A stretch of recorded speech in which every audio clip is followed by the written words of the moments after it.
지금 인기가 누군가 코인 투자하겠다고 나서면 말려야 한다. 현물 ETF를 통해서 제도권에 편입되고 크립토 대통령이 되겠다고 선언한 트럼프가 미국 대통령이 되면서 장밋빛 미래만 남은 것 같았던 비트코인. 그런데 다른 자산들이 랠리하는 동안 도태된 모습을 보였습니다. 지난 주말을 거치면서 트럼프 재선 이후 상승분을 모두 반납하는 수준으로 가격이 하락했고요. 도대체 무슨 일이 있는 걸까요? 김혜연 비인크립토 동아시아 편집장님 모셨습니다. 네, 안녕하세요. 안녕하세요. 최근 1년 그리고 최근 일주일간 보면서 비트코인이 가격뿐 아니라 성격과 위상이 다 변한 게 아닌가 이런 생각이 듭니다. 왜냐하면은 크립토 프레지던트를 천명했던 트럼프가 미국 대통령이 돼서 막 지구를 호령하고 있잖아요. 그러면 트럼프가 말했던 거 다 이루어져야 되는 거 아닌가 싶은데 비트코인 가격이 계속 떨어졌어요. 지난 1년 동안. 그리고 지금은 심지어 7만 5천 심리적 저지선 계속 떨어지다 보니까 그래프를 그리기도 좀 민망한 수준이에요. 실시간으로 떨어지고 있어서. 그래서 왜 이렇게 떨어지는 건지 일단 그 긴 시간 동안 떨어진 이유가 궁금하고 최근에 떨어진 건 아무래도 케빈 허시의 영향이 있을 것 같은데 그 두 가지 좀 나눠서 설명을 들을 수 있을까요? 긴 시간 떨어졌다라고 하기에는 또 오른 것도 많이 있었기 때문에 그렇습니까? 작년에 두 네. 차례 정고점을 돌파를 했었죠. 최고가 기록했던 게 작년 10월이었는데 10월 이후에 계속 그때부터 떨어졌잖아요. 떨어진 거죠. 네. 그러니까 이제 그 작년 지금 말씀하셨다시피 트럼프 집권한 지 지금 딱 1년 조금 더 넘은 시간이 흘렀는데 그동안 트럼프는 아무것도 안 했느냐, 음. 트럼프는 약속을 안 지켰느냐, 음. 그랬기 때문에 비트코인 가격이 떨어졌느냐 이렇게 얘기하기에는 좀 어폐가 있을 것 같습니다. 음흠. 트럼프가 약속했던 비트코인과 관련된 약속들은 다 지켰어요. 예를 들면 예를 법안 들면 통과 법안 말씀하시는 통과, 걸까요? 그러니까 저 지니어스 법이라고 하죠. 스테이블 코인 관련 법을 비롯해서 여러 법안들을 통과를 시키는데 그 굉장히 뭐 동력을 제공하는 그런 백악관의 역할을 충실히 한 것도 있고, 또 대표적인 거는 이제 이 비트코인을 팔지 않겠다. 정부가 보유하고 있는 비트코인을 뭐 정부도 비트코인을 가지고 있을 수 있잖아요. 뭐 네. 압수하거나 맞습니다. 수색하거나 이래가지고 이제 그렇게 해서 보유했던 비트코인을 팔면은 이게 시장에 비트코인 공급이 늘어나기 때문에 가격이 떨어질 수 있거든요. 음흠. 근데 트럼프 대통령은 과감하게 음. 정부 안 판다. 음. 비트코인은 팔지 않는 거라고 배웠다. 음. 비트코인 투자자들이 수많이 모여 있는 그 공간에 와가지고 음. 비트코인 투자자들은 환호를 했었죠 그때. 그 얘기는 지켰어요. 지금까지 한 번도 안 팔았고 앞으로도 팔지 말자는 그런 지금 움직임을 추진하고 있는 것도 사실이어서 비트코인과 관련해서 트럼프는 약속을 지켰고 지키고 있습니다. 거기에 대해서는 사실 뭐 크게 의심하지 않아도 될 것 같아요. 네. 다만 이제 가격이 그러면 10월 이후에 왜 떨어졌느냐, 그렇습니다. 그게 이제 문제인데 네. 10월까지 올라갔을 때는 다들 왜 올라갔는지 별로 물어보지 않았었어요. 기분이 좋으니까요.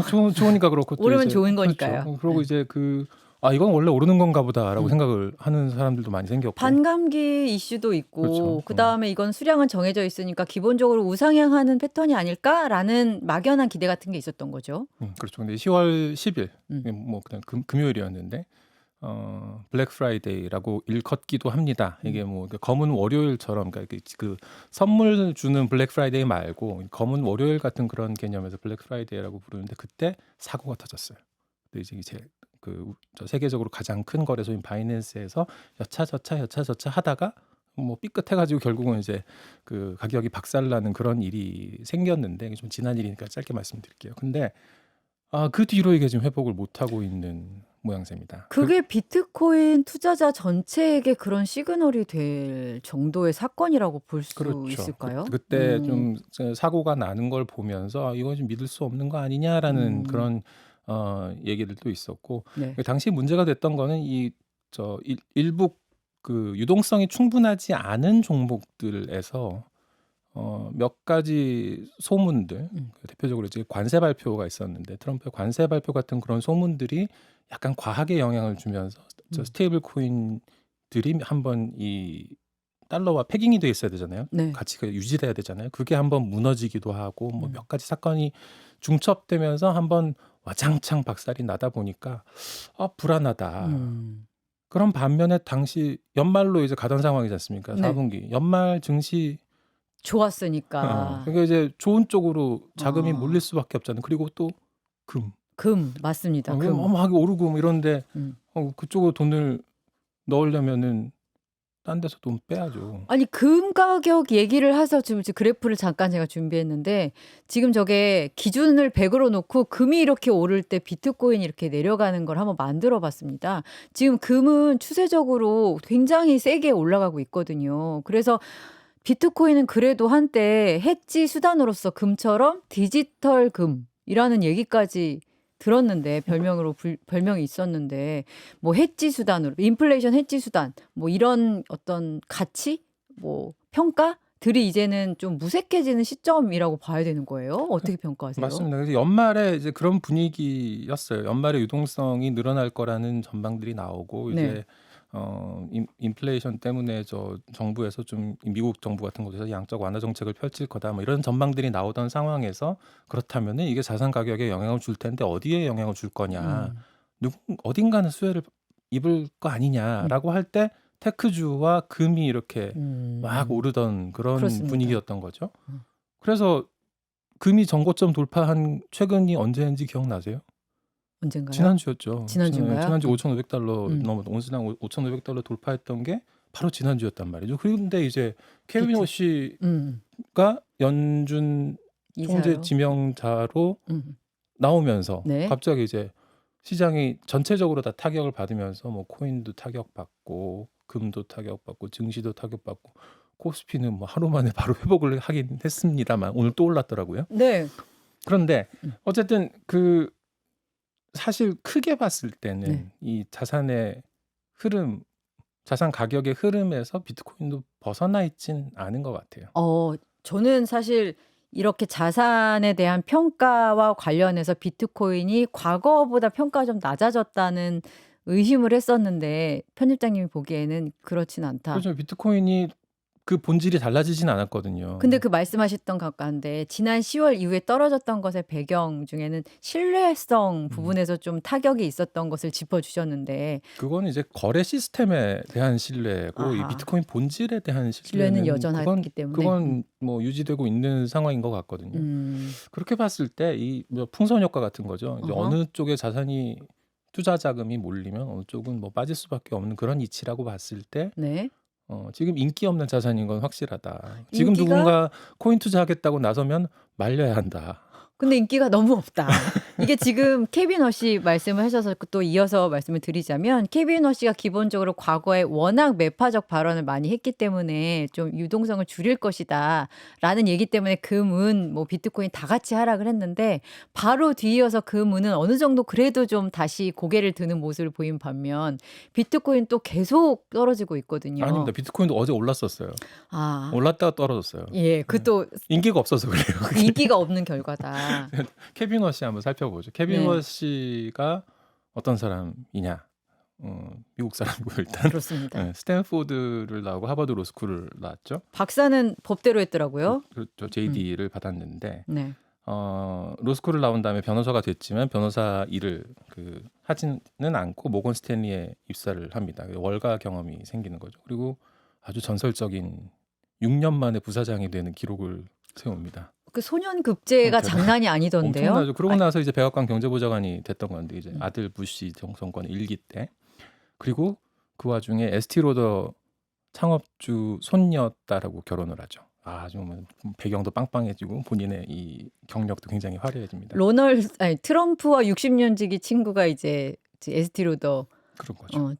그래서 벤 버냉키 의장 때였어요. 그러니까 처음에 이사를 이제 한 백악관 경제보좌관을 하다가 연준 이사가 되는데 연준 이사가 됐을 때가 어떤 때였냐면은 서프라임 때문에 미국이 금융위기를 겪고 나서 이 경기를 좀 살려야 되고 금융기관들도 망해가니까 이거 어떻게 좀 해야겠다 해서 헬리콥터로 살포했다 뭐 그런 얘기 할 때 헬리콥터 있었죠. 밴. 그렇죠. 그래서 헬리콥터로 현금을 살포하던 시절에 돈을 다 풀자 하던 시절에 유일하게 케빈 워시만 양적 완화를 반대하던 연준 이사였던 거죠. 맞습니다. 그러다 결국에 마지막에 벤 버냉키랑 그 의견이 안 맞아가지고 이제 헤어졌다. 그리고 이제 연준 이사를 관뒀다라고 알려져 있습니다. 나는 에스티로더 손녀랑 결혼했는데 연준 이사 따위 뭐 그런 거 아니겠습니까? 뭐 그럴 수 있겠죠. 네. 그리고 이제 쿠팡 사회이사를 한 거는 뭐 김범석 의장하고 동문이고 뭐 그런 인연이 역할을 했다고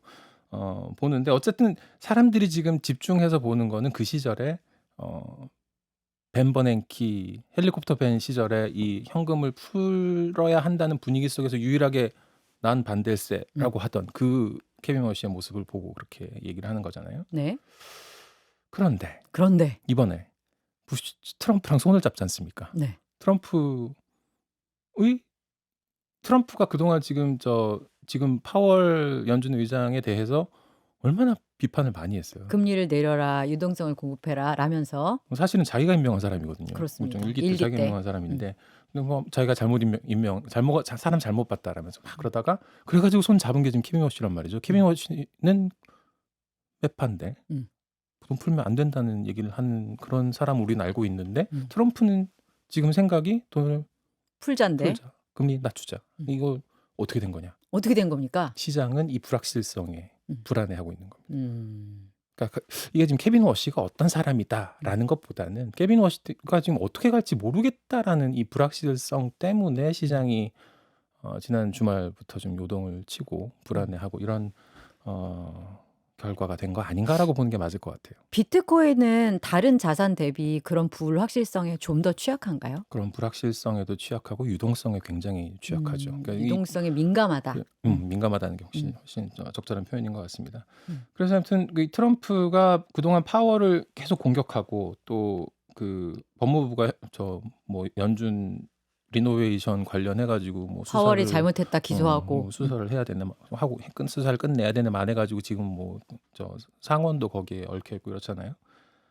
그런 불확실성과 연준의 독립성이 어떻게 될지 모른다는 그런 불투명성 이런 것들이 시장을 불안하게 만들고 있다는 관점에서 봤을 때 케빈 워시 자체가 문제는 아닐 수도 있다. 이거는 케빈 워시가 이 다음에 뭐 어떤 노선을 취하게 될지는 좀 두고 봐야 하는 거고 그 지금 부분과 섣불리게 뭐 판단할 필요는 없을 것 같습니다. 그 부분과 관련해서 도대체 케빈 워시가 어떤 포지션을 취할 것인가에 대해서 워낙에 많은 분석들이 있는데 저는 그 가운데 좀 눈여겨봤던 게 지난 24년이네요. 지지난해 11월에 케빈 워시가 월스트리트저널에 기고문을 이제 보냈는데 그 내용 잘 아실 것 같은데 보면 말씀하셨듯이 매파적인 것. 그러니까 양적 완화 더 이상 안 돼. 돈을 조여야 돼. 라는 얘기를 하면서 동시에 금리는 내려야 돼. 이런 얘기를 하더라고요. 그런데 이제 우리 같이 이제 밖에서 보는 사람들은 보통은 금리는 내리고 양적 완화는 하고 이게 한 세트로 알고 있었단 말이에요. 그럼으로써 유동성을 늘려서 일으키자 경제 이렇게 알고 있었는데 케빈 워시는 매우 상충되는 것 같은 두 개의 안을 예전이랑 경제가 달라 이러면서 지금 설명하는 거잖아요. 그러다 보니까 이제 진짜로 어떤 포지션이 나올 정책을 것인가 매우 좀 혼란스러운데 알 수 없죠. 실장님도 잘 가늠이 안 됩니까? 가늠이 안 되고 저 기자님도 기사를 쓰실 때나 네. 아니면 칼럼을 쓰실 때 어떤 입장을 취한 것이 이게 뭐 평생 간다?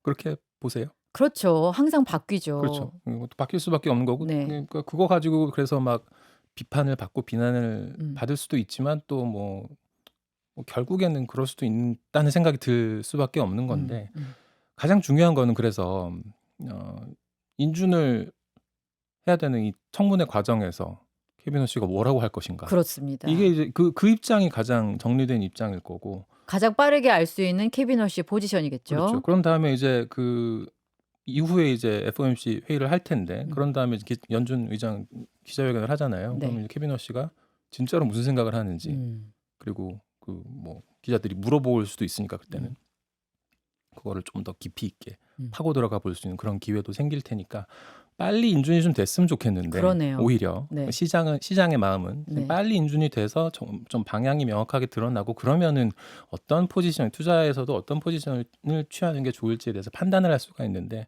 지금 도통 모르겠으니까 그래서 지금 좀 불안감이 있는 거 아닐까. 그렇다면 지금 우리가 되게 안타깝게 바라보고 있는 비트코인 가격의 이제 지나친 하락은 말씀하신 불확실성이 거치기 전까지는 한동안은 다시 이제 반등하기가 좀 어려운 측면이 있다. 이렇게 볼 수 있겠군요. 뭐 전체 시장이 그렇지 않을까 싶어요. 그래서 그 2월 달 시장은 좀 이게 좀 흙탕물 속에서. 음. 한 발짝 떨어져서 봐야 되는 거 아니냐 뭐 이런 얘기들도 하시는 것 같고요.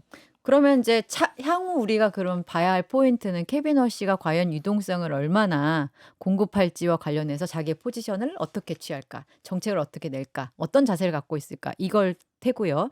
거기에 따라서 이제 오케이 불확실성 거치셨다 요이 땅 하면 될 것 같은데 그거 말고 또 그러면 우리 비트코인의 미래를 좀 전망하는데 자세를 잡는데 봐야 될 포인트가 있나요? 이벤트가 있을까요? 일단 그 포지션이 확실하게 잡히고 나면은 이제 네. 그다음 이제 가늠해야 될 여러 가지들이 있을 것 같아요. 예를 들어서 그 케빈 워시가 그동안 어 우리가 지금 예측하는 대로 긴축적으로 갈 것 같다. 음. 그러면은 코인 시장에서는 무엇이 어떻게 영향을 받을 것인가? 그런 유동성이 쭈그러들면 말씀하셨듯이 코인 쪽으로 더 안 가는 거 시 아니에요? 유동성이 뭐 전체적으로 줄어들기도 하겠지만 코인 음. 시장 안에서도 줄어든다면은 네. 어떤 종목들이 영향을 더 받을 것인가? 코인마다 또 다를 수 그럴 수 있죠. 있으니까. 그러니까 아무래도 유동성이 풍부한 비트코인은 좀 나을 수 있고 그보다 음. 작은 음. 시총이 작은 종목들은 위험할 수 있겠죠. 타격이 그렇게 보면은 더하다. 그렇죠. 알트코인이나 뭐 레버리지 거래가 많이 이루어지는 디파이 같은 그런 쪽에서는 아무래도 타격이 클 수밖에 없을 것 같고요. 스테이블 코인 담보 자산 이것도 보통 달러 아니면 국채지 않습니까? 미국 국채. 맞습니다. 그러면은 국채 금리가 이 케빈 워시의 행보에 따라서 이것도 어떻게든 이제 조정이 될 텐데 그러면은 채권 담보 가치가 바뀔 수 있겠죠. 그렇게 되면 이게 또 이제 그 스테이블 코인의 패깅은 안전할 것인가? 뭐 이런 문제들도 좀 지켜볼 수 있을 것 같아요. 그런데 그 부분은 좀 어려울 것 같아요. 왜냐하면 들으시는 분들이 그 스테이블 코인과 관련해서 적어도 지금 케빈 허쉬의 행보가 불명확하지만 분명해 보이는 거는 국채 금리를 낮춰야 된다는 목표 하나는 확실하지 않습니까? 그것과 그렇다면 스테이블 코인 발행과 관련해서는 굉장히 적극적일 것 같고 그거는 확실한 거 아니에요? 그렇습니다. 그래서 트럼프 정부 들어서 나타난 가장 큰 이 암호화폐 시장에서의 변화는 아무래도 스테이블 코인일 것 같습니다. 네. 그리고 이 스테이블 코인 발행 권한 가지고 지금 또 싸우고 있거든요. 은행이랑 백악관에서. 그렇죠. 기술 기업들하고 네. 백악관에서 이제 화해를 시키려고 하지만 되지 어제였죠. 않더라. 어제 네. 모아놓고 이제 한번 회의를 해보자 했는데 결론이 안 났죠. 그래서 또 뭐 회의를 하기로 했는데 어쨌거나 이게 그 결론이 어느 쪽으로 나든 스테이블 코인을 발행하게 되면 스테이블 코인 발행사들이 국채를 계속 갖게 될 거란 말이죠. 네. 지금 사실 이전에 우리가 상식적으로 알고 있었던 미국 국채 최대 보유 집단은 중국이었는데 네. 많이 갖다 팔았어요 그동안. 중국이 한 2010 나중에 보니까 2013년부터 계속 줄이고 있었더라고요. 그래서 결국은 일본이 1위가 되고 작년에는 중국은 3위로 내려오고 영국이 2위가 됐습니다. 그게 2000년대 들어서 처음 있는 일입니다. 중국이 3위가 된 게. 그렇게 해서 계속 팔고 있는 그런 상황에서 스테이블 코인 발행사들은 계속 사 모으고 있었단 말이죠. 그러니까 미국 국채에 대한 수요가 되게 걱정되는 입장이었는데 미국 입장에서는 중국이 안 사주면 곤란한데 하고 있었는데 스테이블 코인이 발행이 되면 여기서 미국 국채를 많이 사줄 것이다라는 거잖아요. 그렇죠. 그래서 지금 스테이블 코인 발행사들이 보유하고 있는 미국 국채 양을 합쳐 보니까 사우디보다 많다 이렇게 지금 집계를 하는데 그게 그렇습니까? 어느 정도냐면은 우리나라가 작년 말에 사우디를 처음 제쳤습니다. 우리나라 정도 갖고 있는 거예요. 미국 국채를. 우리는 계속 늘려가는 그런 분위기긴 한데 그게 한 뭐 17위 정도 되는 것 같습니다만 그럼 이게 충분하냐? 이게 뭐 국채에 의미 있는 네. 큰 손이 될 만큼 되는 거냐? 뭐 아직은 그 정도는 아니라고들 하는데 네. 어쨌든 뭐 계속 늘리고 하다 보면은 중국, 일본을 대체하는 국채 수요처가 될 수 있고 그러면은 미국이 자체적으로 미국의 산업이 스테이블 코인 발행을 위해서 국채를 보유하고 미국 땅 안에서 그러면 이제 안보 면에서도 훨씬 안전하다고 느낄 수 있잖아요. 미국 사람들 입장에서는. 그런 효과들을 보면은 스테이블 코인에 대해서는 계속 더 추진하고 드라이브를 걸 적극적으로 것이다. 밀어붙이는 그런 입장을 취할 수밖에 없겠죠. 현재 수준이 충분하냐? 베센트 장관 같은 경우는 스테이블 코인 시총을 2조 달러 넘는 거는 굉장히 이제 당연할 것이라고 이제 얘기도 하고 굉장히 자신만만하고 말씀하셨듯이 드라이브를 걸 것이라는 의지가 확고한데요. 그러면 스테이블 코인 그러니까 결국은 달러화에 미국 국채랑 연동이 될 것 같고 달러화 연동이 돼서 그러면 이거는 비트코인의 가격이라든지 그런 연결이 어떻게 되는 거예요? 비트코인 가격이 어떻게 연결이 되느냐라고 따지면 참 직접적인 게 있을지는 잘 알 수 없는 게 사실인데 네. 다만 많은 경우에 비트코인을 거래하는 수단이 스테이블 코인인 경우가 많아요. 그래서 비트코인 시장의 유동성이 풍부해지는 그런 결과가 될 수도 있습니다.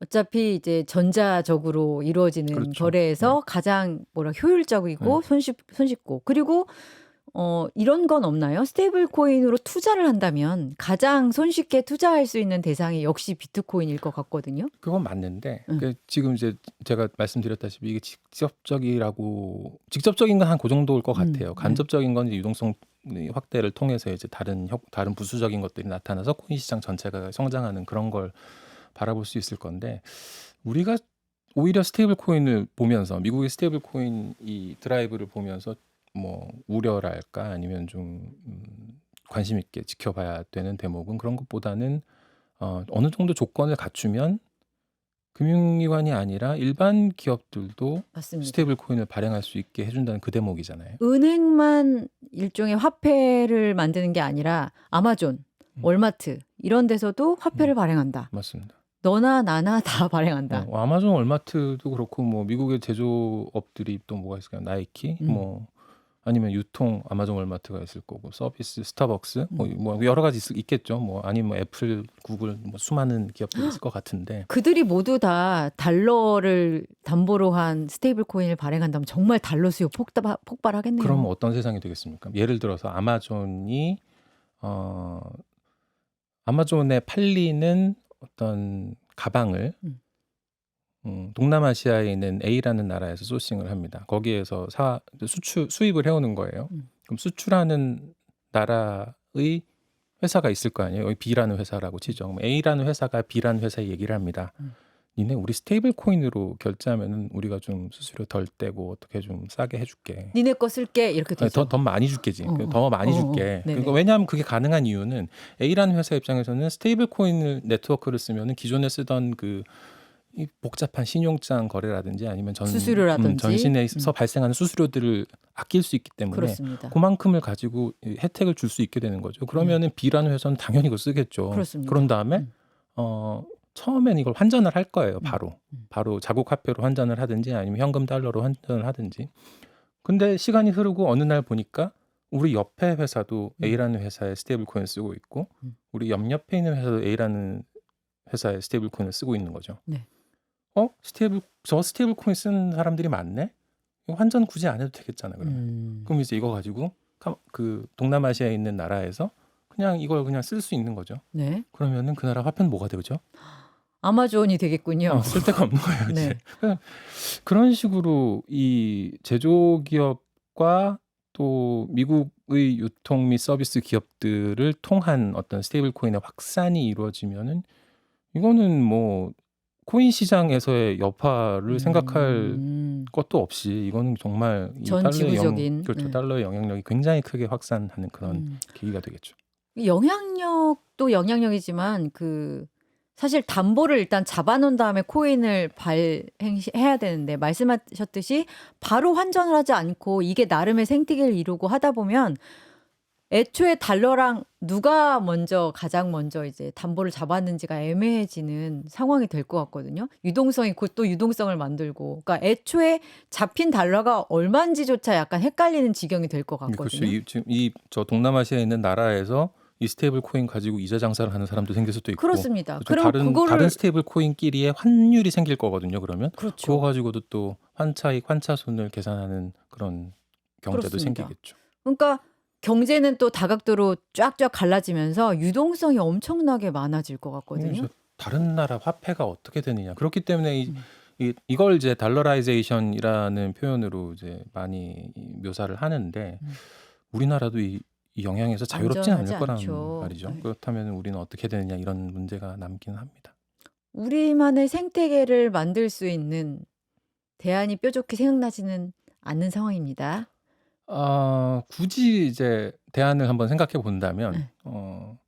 일단 이거를 좀 외환으로 관리하는 방법이 있을 수 있죠. 그래서 이제 음. 뭐 스테이블 코인을 외환으로 관리하자. 음. 어차피 이거는 외국 돈에 근거해서 들어온 거니까 이거는 외환으로 음. 간주하자라고 할 수도 있고 그렇다고 이제 막을 수는 없겠지만 그래도 그쵸. 뭐 어쨌든 관리는 가능하니까 집계는 되고 네.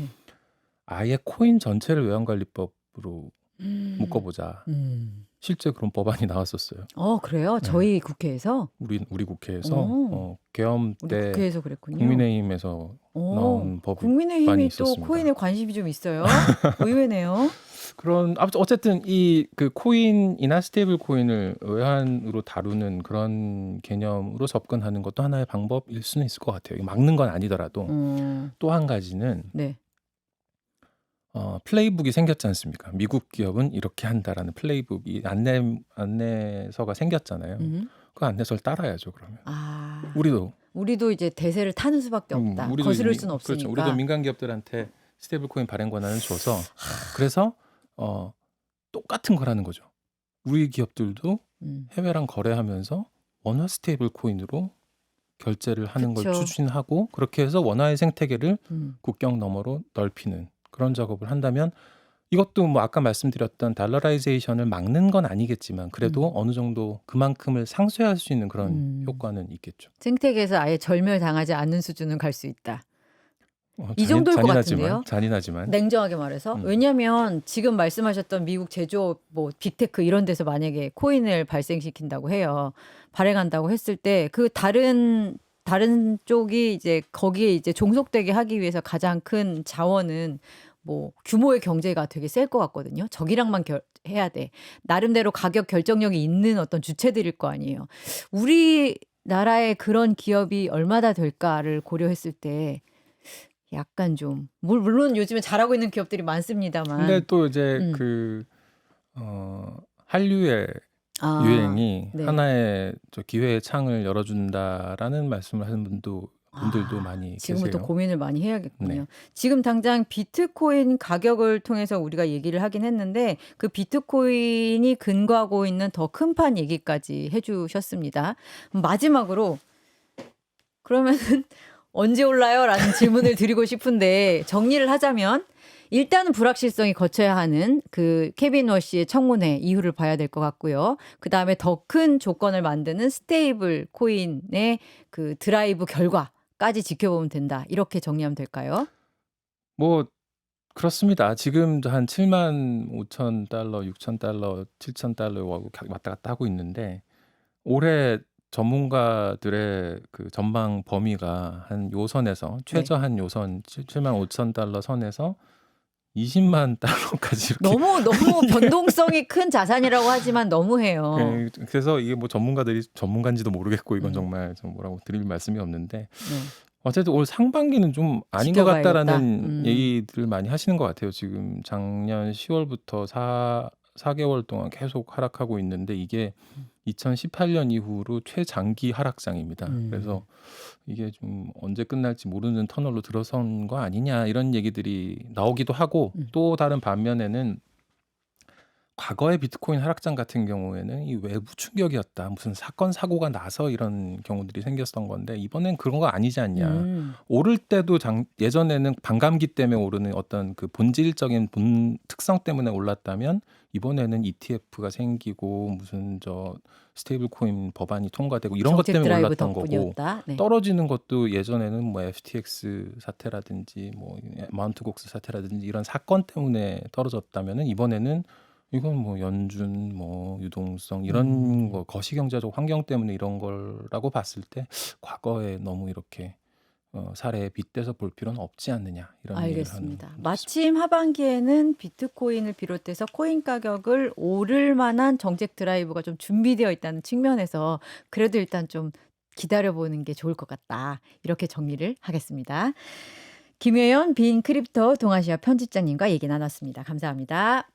믿을 수 있는 정직한 보험 전문가가 객관적으로 점검해서 최적의 솔루션으로 합리적인 대안을 제시하는 마이보험 체크를 소개합니다. 마이보험 체크는 보험 가입자 이익을 가장 중요하게 생각합니다. 35개의 손해보험, 생명보험사를 비교해서 보험료는 저렴하게, 가입 보장은 크게 가입할 수 있도록 도와드립니다. 특히 기존에 가입하셨던 실손 보험료가 너무 많이 올라서 점검이 필요하신 분들 이번 기회에 꼭 보장 분석 상담 받으시기를 추천합니다. 무엇보다 보험 전문가들이 가입된 보험 전체를 정확하게 분석한 뒤에 고객의 상황에 맞게 맞춤형으로 보험을 리모델링 해드립니다. 마이보험 체크에 연락하셔서 무료로 상담 받으시고 합리적인 보험 설계도 받아보시기 바랍니다. 그리고 상담 신청하실 때 경제적 본능 방송 보고 신청했다고 말씀해 주시면 됩니다.